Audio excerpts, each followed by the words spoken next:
What if the reason you feel invisible, ignored, or disrespected isn't because you lack value, but because you are constantly trying to prove it? We live in a world that conditions us to perform. We broadcast our achievements, explain our choices to those who don't care, and react instantly to every criticism just to remain relevant. We believe that by being loud, present, and available, we are commanding respect. But the reality is the exact opposite. The most respected figures in history, the figures the Stoics looked up to, didn't waste time explaining themselves. They didn't beg for the spotlight.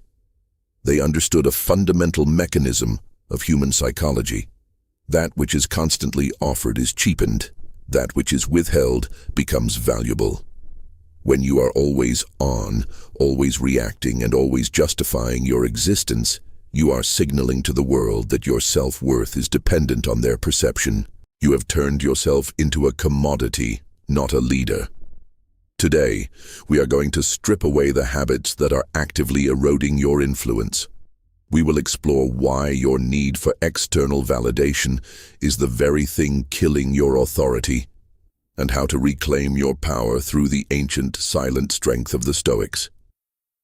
If you are tired of playing the game of approval and ready to command respect by simply being more, then listen closely. The transformation doesn't start with what you add to your life, but with what you finally stop doing. Let's begin. Chapter 1. The Invisible Trap of Constant Availability. Most people believe that being a team player, a loyal friend, or an accessible expert is the path to respect. They answer every text within seconds, they are present for every meeting they aren't needed in, and they volunteer their opinions even when no one asks. They think this constant presence builds a reputation for reliability. They are wrong. This is the invisible trap of constant availability. Psychologically, value is tied to scarcity. When you are always available, your time, your input, and your presence lose their weight. You have essentially told the world that your schedule is subordinate to everyone else's whims. When you treat your focus as something that can be interrupted at any moment by a ping, an email, or a minor request, you are telling yourself and everyone around you that your mission is not as important as the noise surrounding it. The Stoics were masters of this boundary. Marcus Aurelius, despite ruling an empire, carved out intense periods of solitude. He understood that to serve the whole, he had to protect his own clarity. The problem today is that we view being busy as a badge of honor. We brag about our sleepless nights and our flooded inboxes.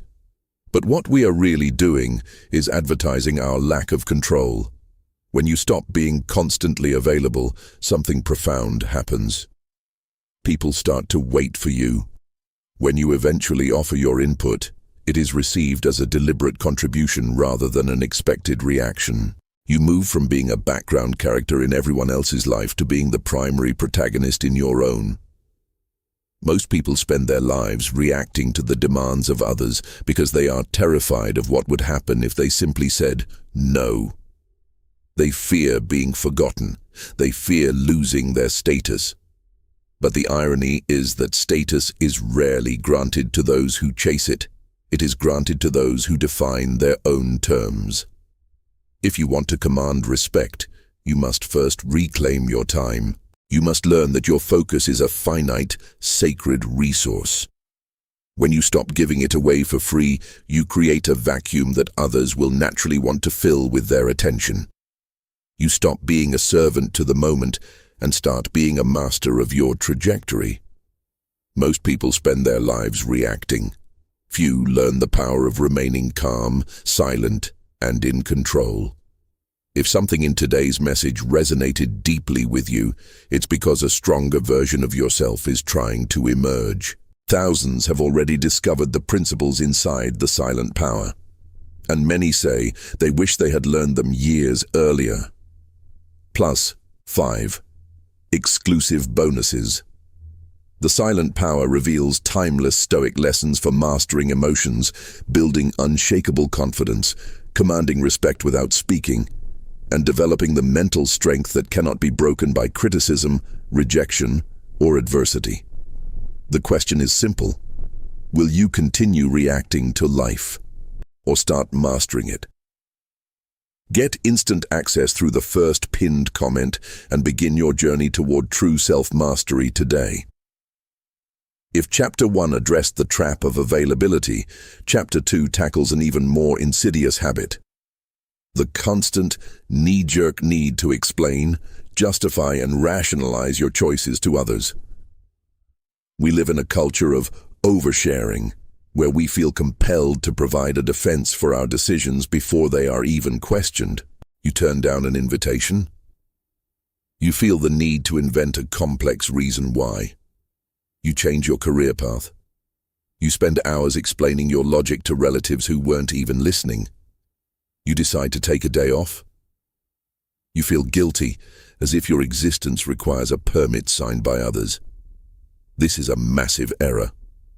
When you offer an explanation where none is requested, you are implicitly telling the world that your autonomy is up for debate. You are signaling that your sovereignty is conditional, that you only have the right to act if you can provide a justification that satisfies the judge, jury, and executioner of public opinion. The Stoics, specifically Epictetus, viewed this as a surrender of the prohairesis, or the moral character. If your choices are your own, why do you feel the need to seek an external mandate for them? Every time you justify yourself unnecessarily, you diminish the weight of your own agency. You frame your life as a series of requests rather than a series of commands. People who are truly respected do not carry the burden of explanation. They make a decision, they stand by it, and they accept the consequences with equanimity. They understand that their reasons are their own business. If someone chooses to misunderstand them, that is not a problem for the Stoic. It is a problem for the observer. The psychological mechanism here is simple. Certainty commands respect. Deliberation invites scrutiny. When you explain your logic, you are handing the other person tools to dismantle your reasoning. You are opening a negotiation. But when you move with quiet, unadorned conviction, you leave no room for debate. You are not being arrogant, you are being self-contained. Think about the people you respect most in your life. Do they spend their time defending their lifestyle? Do they apologize for their goals? No. They move with a quiet intensity that suggests they have considered the path and have no need for outside approval to walk it. To regain your status, you must stop being a defendant in your own life. Stop apologizing for your boundaries. Stop rationalizing your goals, and stop narrating your process. Let your life be a black box to those who do not deserve access to the inner workings. By stopping the habit of self-justification, you stop leaking your own authority. You become a person who simply is, rather than a person who is constantly explaining why they should be. Most people operate through life as if they are entitled to a smooth path.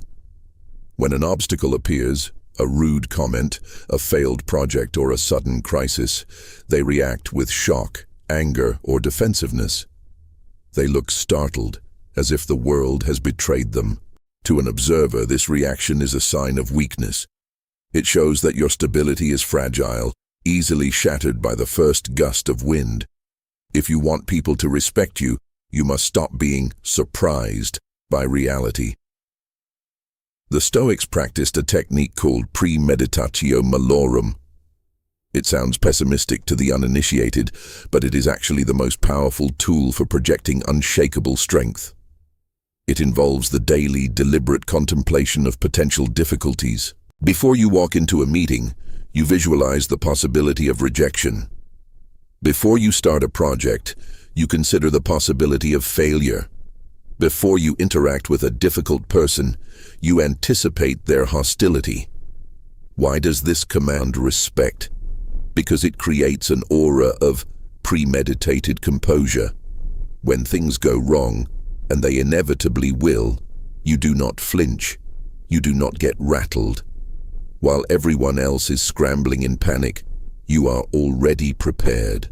You are the eye of the hurricane. People are naturally drawn to those who remain steady in a crisis. When you handle a setback without the emotional tax of surprise, you project an authority that cannot be taught. You signal to everyone around you, I have considered this possibility, I am not disturbed by it, and I am already moving to the next phase.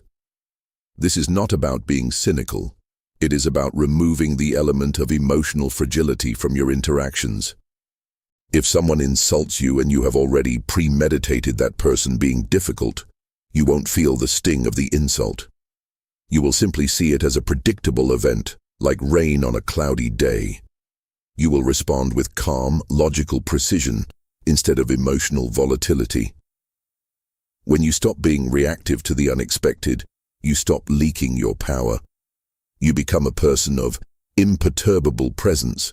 In a world where everyone is hypersensitive, triggered, and fragile, a person who remains calm in the face of chaos is an anomaly, and that anomaly commands automatic, deep-seated respect. Start practicing this tonight. Before you sleep, visualize the challenges of tomorrow. Not to worry, but to resolve that no matter what occurs, your composure will remain intact. This is the Stoic Shield. Este é o capítulo 4.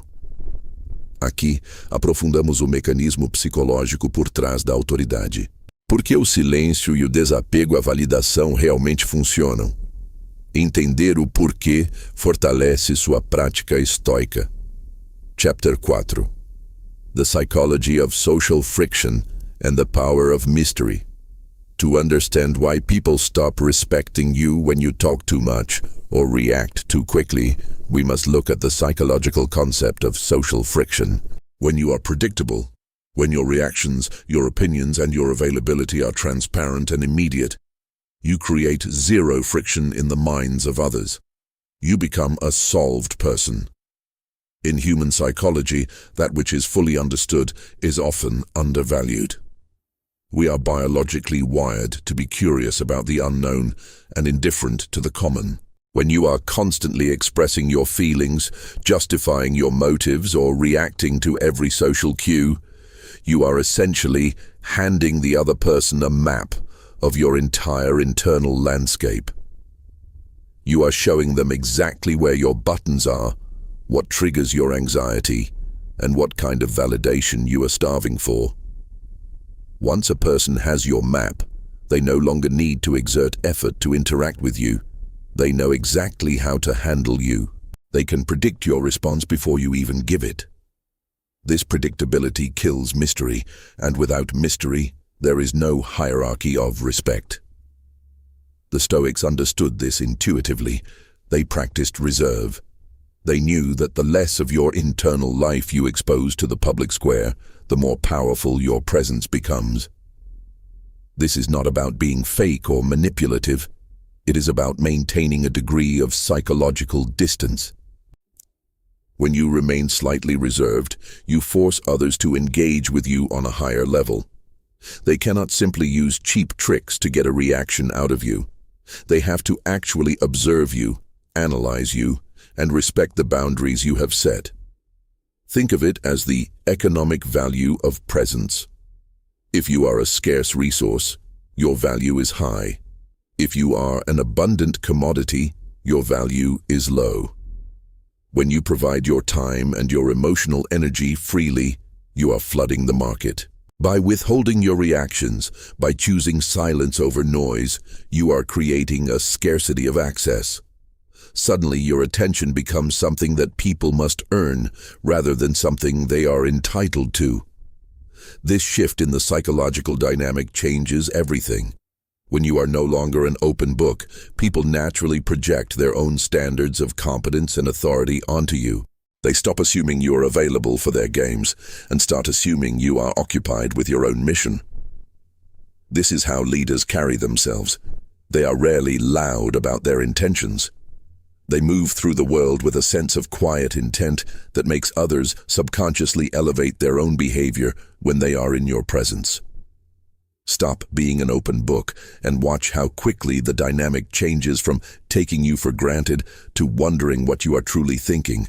To truly understand the power of silence and the refusal to justify oneself, we must look to one of the most respected figures in the Roman Republic, Cato the Younger. Cato was not the loudest man in the room. He was rarely the one seeking the spotlight or currying favor with the masses. Yet, he commanded a level of respect that made even the most powerful men in Rome, men like Julius Caesar, uncomfortable. There is a defining moment in Cato's life that illustrates this perfectly. During a session in the Roman Senate, the air was thick with political maneuvering. His opponents, desperate to damage his reputation, launched a series of calculated public insults against his integrity. They expected him to do what any normal politician would do: leap to his feet, launch a passionate defense, justify his past actions, and engage in a shouting match to prove his innocence. They had their counter-arguments ready, waiting for him to open the door to a debate. Cato did none of that. He sat in his seat, motionless. He watched them with a steady, neutral gaze. He did not blink, he did not interrupt, and he did not offer a single word of rebuttal. He let their insults hang in the air, unanswered. He understood a truth that most of us miss. To defend yourself against a baseless accusation is to accept the premise that you need to be defended. By refusing to speak, Cato rendered his enemies' accusations powerless. They were shouting into a void. The silence became deafening. It stripped the spectacle away from their attack. The senators around him, witnessing this, saw not a man who was guilty and hiding, but a man who was so firmly rooted in his own virtue that the opinions of others had no power to disturb him. He didn't need the approval of the Senate to know his own worth. This is the Stoic lesson of the unyielding rock. Marcus Aurelius often wrote that we should be like the promontory against which the waves continually break. It stands firm, and eventually the fury of the water falls silent around it. Cato was that rock. He understood that his character was his own, and no amount of public noise could change it. What can you learn from this? When you are attacked, judged, or misunderstood, your instinct is to fight back. But fighting back is a form of submission. It shows that you value the attacker's opinion enough to correct it. When you adopt the Cato approach, when you choose to remain silent in the face of provocation, you take back your status. You signal to everyone watching that you are operating on a different plane. You aren't playing their game, you are observing it. You become the most powerful person in the room precisely because you refuse to engage in the petty rituals of validation. This is how you earn respect. Not by winning an argument, but by proving that the argument beneath you. Este é o capítulo 6. Aqui, abandonamos a teoria e entramos na trincheira. Você solicitou o protocolo de 3 segundos, uma ferramenta de aplicação imediata para transformar a filosofia em hábito muscular. Chapter 6. The 3-Second Protocol. Turning theory into instinct. You have learned the why and the how, but the gap between understanding a principle and living it is where most people fail. We are creatures of habit. When someone insults you, triggers you, or demands your attention, your brain's amygdala fires an immediate fight or flight response. It is a biological reflex, not a conscious choice. To command respect, you must bridge that gap.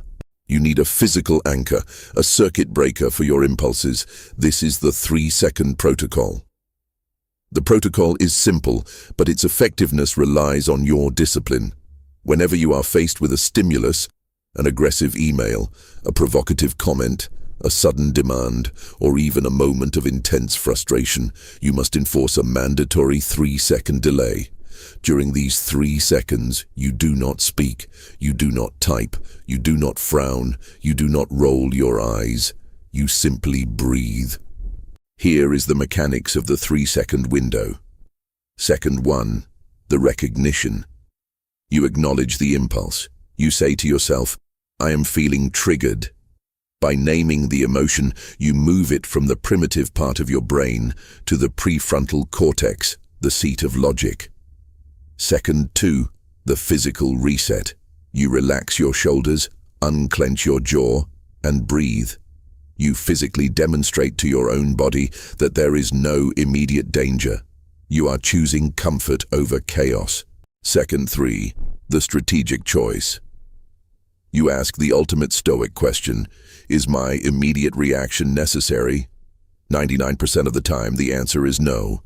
By the time you reach the 3rd second, the chemical surge of adrenaline has begun to subside.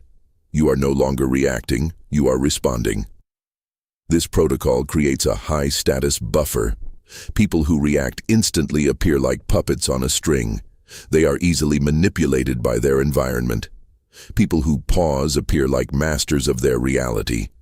The pause suggests that you have a private world of internal deliberation that is far more important than the external noise. When you consistently use the 3-second protocol, you become the most unpredictable and therefore the most respected person in the room. Why? Because you are impossible to play. You cannot be baited into an argument. You cannot be rattled into a mistake. You become a steadying force. Practice this today. Don't wait for a crisis. Use it when someone asks you a question. Use it when you are about to send a text you might regret. Use it when you feel the urge to complain. 3 seconds. That is all it takes to reclaim your sovereignty. It is the shortest distance between a reactive, disrespected life and a life of calm, calculated authority. By mastering the pause, you master the outcome. Most people spend their lives reacting. Few learn the power of remaining calm, silent, and in control. If something in today's message resonated deeply with you, it's because a stronger version of yourself is trying to emerge. Thousands have already discovered the principles inside the silent power, and many say they wish they had learned them years earlier. Plus 5 exclusive bonuses. The silent power reveals timeless Stoic lessons for mastering emotions, building unshakable confidence, commanding respect without speaking, and developing the mental strength that cannot be broken by criticism, rejection, or adversity. The question is simple: will you continue reacting to life, or start mastering it? Get instant access through the first pinned comment and begin your journey toward true self-mastery today. We have journeyed through the traps of availability, the poison of self-justification, the shield of premeditated composure, the psychology of social friction, the historical blueprint of Cato, and the technical precision of the 3-second protocol. By now, you should realize that everything we have discussed points to a single profound truth. Respect is not something you receive, it is something you project. Most people wander through life searching for an external source of respect, like a traveler looking for an oasis in a desert. They think that if they get the promotion, the validation, or the applause, they will finally feel grounded. But this is an illusion. The desert of public opinion is shifting sand. It offers no foundation. The Stoic, however, does not look for an oasis. They carry their own water. They do not seek external respect. They build an internal gravity so powerful that others are naturally drawn to them. This is the final awakening. It is the realization that your identity is not a product of what others say about you, but a reflection of the principles you refuse to compromise. You have spent your life being a receiver, receiving insults, receiving demands, receiving pressure. Now, you must become a transmitter. When you are a transmitter of your own values, you stop asking for permission to exist. You stop waiting for the world to validate your worth. You start dictating the frequency of your own environment. People will naturally respect you when they realize you are no longer a player in their game. When they see that you are unmoved by their praise and unbothered by their criticism, they will instinctively adjust their behavior around you. You cease to be a person who can be influenced, and you become a person who influences. This is not about arrogance. It is about the quiet, terrifying power of a person who is completely self-contained. Consider this your permanent shift. From this day forward, stop measuring your life by the likes, the views, or the approvals you garner. Measure your life by the integrity of your actions, the depth of your silence, and the strength of your focus. The world will try to pull you back into the cycle of reactivity. That is its nature. Your nature, from this moment on, is to stand firm. You are the rock. You are the architect. You are the one who decides what deserves your attention and what is merely noise. You have all the tools. You have the philosophy. You have the discipline. The only thing left is the execution. The transformation isn't a final destination. It is a way of living. It is the practice of showing up every single day as a person who is fully in command. If you have been waiting for a sign, this is it. Reclaim your silence, guard your focus, and stop explaining your greatness to those who are too distracted to see it. You are the master of your own mind. It is time you started acting like it.